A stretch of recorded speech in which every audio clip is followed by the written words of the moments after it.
back to Michael and Carol's work, and I'm also going to open the floor now for questions.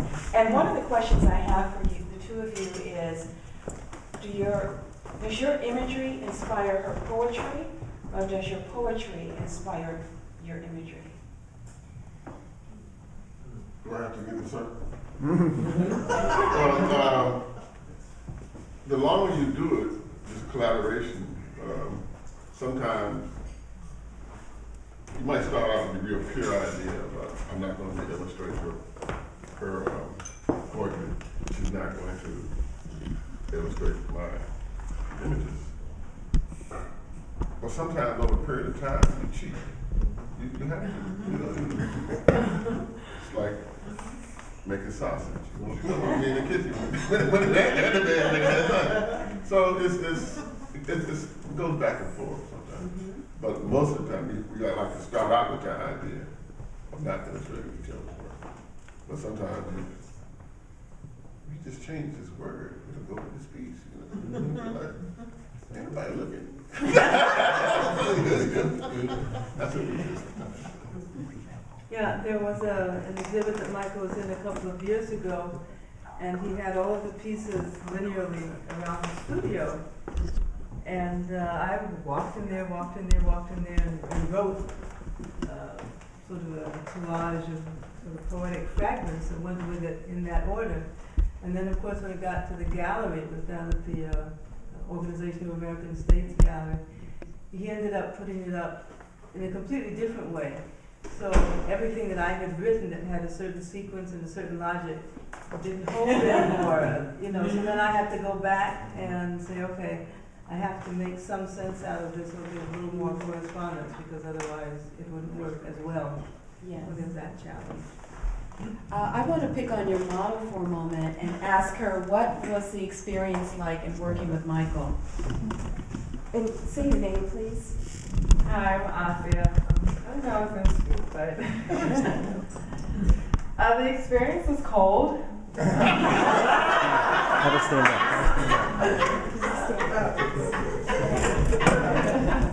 Yeah, I was freezing, but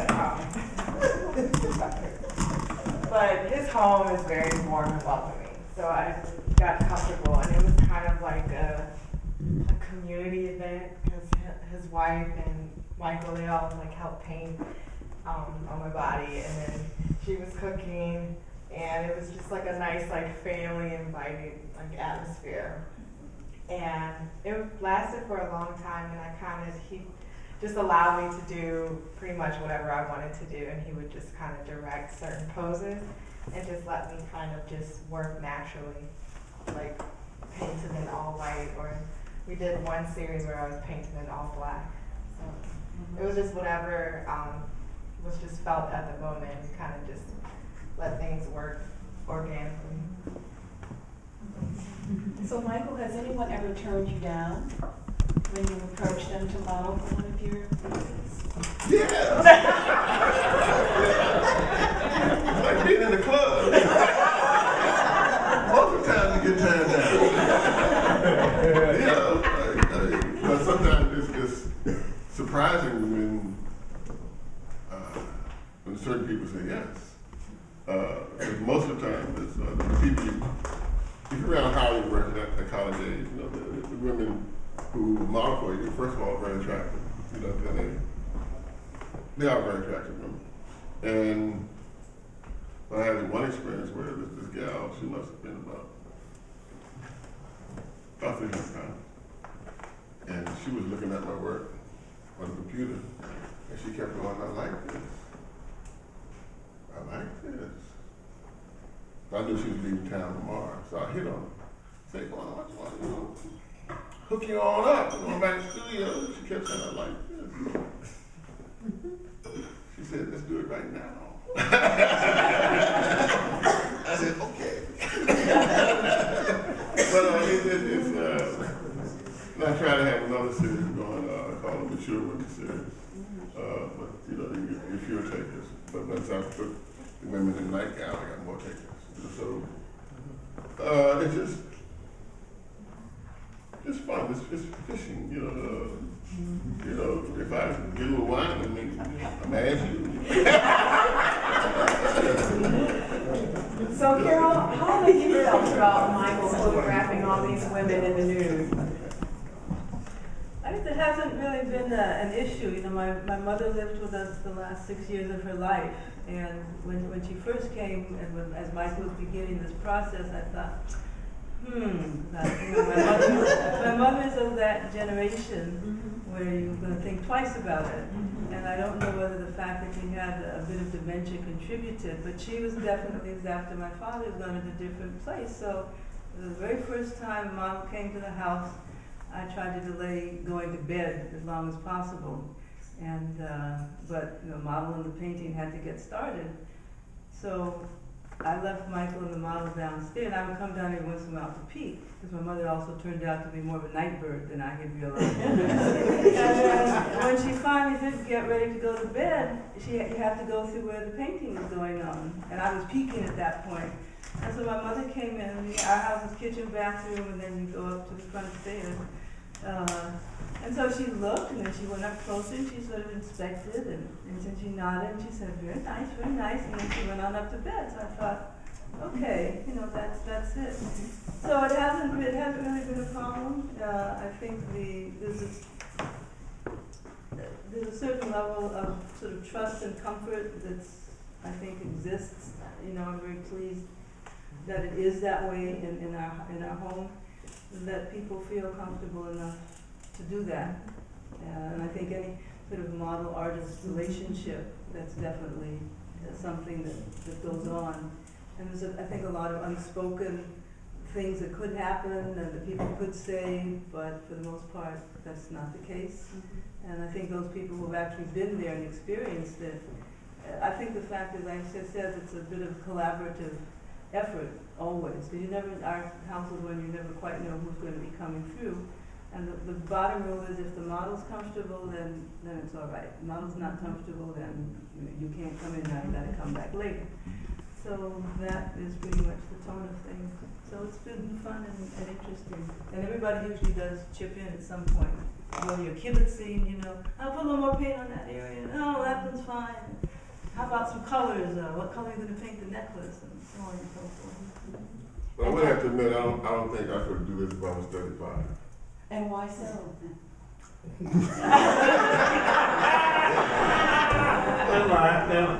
the film back in. We don't have no film. Thinking about something else. Just thought I was really trying to draw it out of you. Carol, have you ever modeled for Michael? I have. Michael did when I first came down to Washington, he did a nude painting of me when I turned 50. My son was coming down to visit, so he, had to put his 2 cents worth in, made a few suggestions, and he said, and then when I turned 60, also, I did another painting piece, and that one we went up to use this giant Polaroid camera that looks like one of the clown sets in the circus, and the model who was going to do it kind of called up and said, we're running really late. And Michael looked at his watch and said, we're already on the clock, so somebody's got to take the clothes off and paint it. That, I was the one who was present. Another one of his students had been there, another Howard student who was at School of Visual Arts in New York. And she said, Platt, I always wanted to model for you, but I just didn't seem to get around to it when I was down there. So I'm ready now. So the 2 of us. So I have that. And it's a very curious sensation. Everyone's been naked in the shower and been soaped up. Well, it's kind of that effect. You feel as though you have a covering on you. And if you've been to Mardi Gras in New Orleans and you've seen painted naked people who are just very comfortable, whether it's because of the alcohol they've consumed or just kind of deep, I think is almost irrelevant, because the sensation that the paint gives you, and the longer you're in it, the more you feel that way. When we did the shoot in New York, we had to walk because the studio had no shower facilities. They had a very small bathroom, so there was no question of getting unpainted or washing anything off. So we were walking through the streets with this paint, this theatrical makeup that had been applied fairly heavily, kind of cracking. We're looking like Dorian Gray, going over to one of the dormitories where Ogechi was staying, so we could use the shower in Ogechi's small place. And New Yorkers, being New Yorkers, just kind of, yeah, there goes another one of those painted people. It wasn't a big deal. So. Any questions? None? For anyone, excuse me.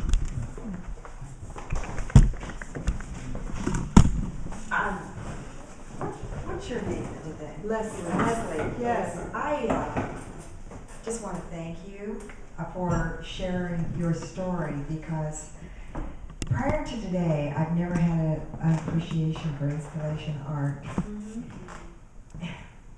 This is very emotional for me. I just come back from undressing my mother's vanity. And she's 91 and has moved to Arizona, and she did as much as she could in her home in Ohio and then left. And I came home and took my father, who died December 26th, clothes and dumped them in the Goodwill and all of her closet. And I stripped her vanity without taking a photo, and this is very powerful for me, and I'm very grateful because now I have a memory of her vanity as it was before I stripped it. So I'm grateful. This is one of the things, you can't applaud something like this. You just hold your breath. You understand? You had a blessed moment. You had a blessed moment of collected memory that will live with you forever. So don't feel sad that you let those things go. What you will do in the future is hold on to things, you understand, and recreate it. It's okay, it validates it.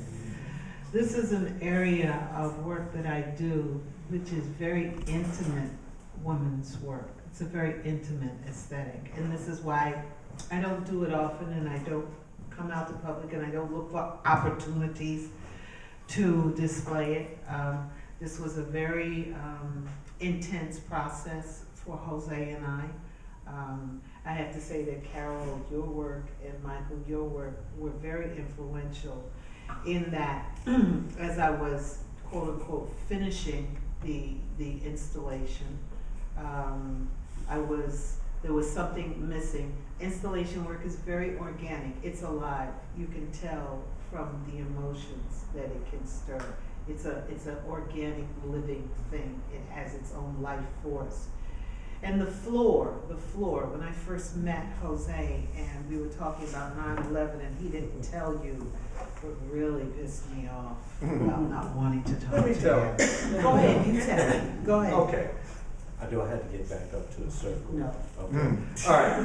As I mentioned earlier, I got tired of looking at the plane going into the building. So I brought the book over to Leslie. Leslie is telling me about the installation she's going to do. She's going to pull out a drawing to show me the drawing. I said, no, I don't want to see the drawing. Tell me about it. All right. As I was saying earlier, the difference between architects and artists are architects a lot of times have to tell a potential client what they're going to do, what the influences are behind their philosophical underpinning, how they're going to meet the budget. You know, tell them as much as you can to get the job. Well, an artist works differently. So by me quizzing Leslie that way, the next morning, I woke up about 8 o'clock in the morning. By 8:30, I'm calling Leslie. And the reason I'm calling Leslie is that when I taught architecture, I would always have all of my students' telephone numbers. And I told them that a lot of times I would go to sleep thinking about their design problems. and I'd wake up in the morning with a solution. Well, I critiqued Leslie's installation piece before she's installed it during my sleep. There were two parts to Leslie's installation that concerned me. One was the floor piece, and then the other part was that I said she needed a sky piece. The floor piece seemed inconsistent with the character and message that she was conveying with the wall component. The sky piece was mine. Leslie's concept was to utilize the prayers that had been published in the newspapers and to cover the walls in this corner with those prayers. And then at the bottom, obviously, she was going to have sort of an altar piece. But she didn't have anything up at the top. And somewhere during the night in my dreams, I said, okay, Leslie, the sky piece perhaps, could be lace. And behind the lace, do you have any twinkle Christmas tree lights? Because if you hide those back up under the lace piece, which is more like a sky piece, it could be twinkling, and that could represent the souls of the people who died during 9/11. She listened to me and said, okay, I'll talk to you later. Well, the thing that I didn't realize at the time, Leslie did this with the phone. Who does he think he is? Talking to me like this first thing in the morning, I'm barely awake. Crack of dawn. How's a crack of dawn for me? Okay, well, what happened, Leslie? Leslie put the sky piece in. A critic who just passed recently named Arthur Danto saw Leslie's installation. I saw the installation also. Now, remember, I've only been talking to this lady less than 2 weeks. However, looking at her installation, I made the following prediction. You are going to get national press on this piece. What did you say, Leslie? Nah. Arthur Danto saw the piece. He wrote an article about the piece. Later in the year, Ms. Magazine called Leslie and put a photograph of her installation in their magazine. The Woman of the Year. The Woman of the Year. Woman of the Year issue. My point very quickly is this. The floor piece comes as an impact of Jose's insight about architectural space. My working in this space, looking at Michael's work and the terrain, the organicness of the terrain. And so the bottom of the piece, I wanted to have it connote or convey water. So it's made out of river stones and glass pebbles to kind of like twinkle like water dancing off, light dancing off the surface. And it is also, as I'm going through this intuitive thing with Obatala, I realized that Obatala is married to Yemanshe, the Orisha of the waters. That is really powerful. Well, and does anyone have any questions? Well, we're going to include the program, and I'd like to thank Michael, Carol, Leslie, and Jose. This was really profound, allowing us to peek inside your creative process, understand how you collaborate, and it's just really been fascinating and very educational, and I thank you all for contributing and participating. It's really been an honor to work with you, and I hope this won't be the last time someone came through to look at the show and said, oh my God, you have got to do this again. And so if you are in for it, we can't wait to see what the next installation is, and Michael and Carol, who you're writing about and what you're photographing would be really fascinating to see in the future. So we thank you. This is really extraordinary. Thank you all for coming. Next weekend, Jose and Leslie will be here for the holiday sale. They will be participating along with other fine craftsmen and women who will have their goods here. Body and soul. Body and Soul. Body and soul. The time is Noon to 5. noon to 5, so come back. Saturday and Sunday. Yes, and in February, just to go a little bit forward with our exhibition calendar, we are featuring in the In and Outsiders. We will have work by Annie Pagat, Elizabeth Scott, who is Joyce Scott's mother. She was a quilter, textile artist, and also Tom Miller, who all three of these artists were Baltimoreans. They have all passed on. And Tom Miller, you may have seen his murals throughout the city. He has 6 huge murals in Baltimore. He repurposed furniture, fine furniture, and painted beautiful images on furniture. He was also a printmaker.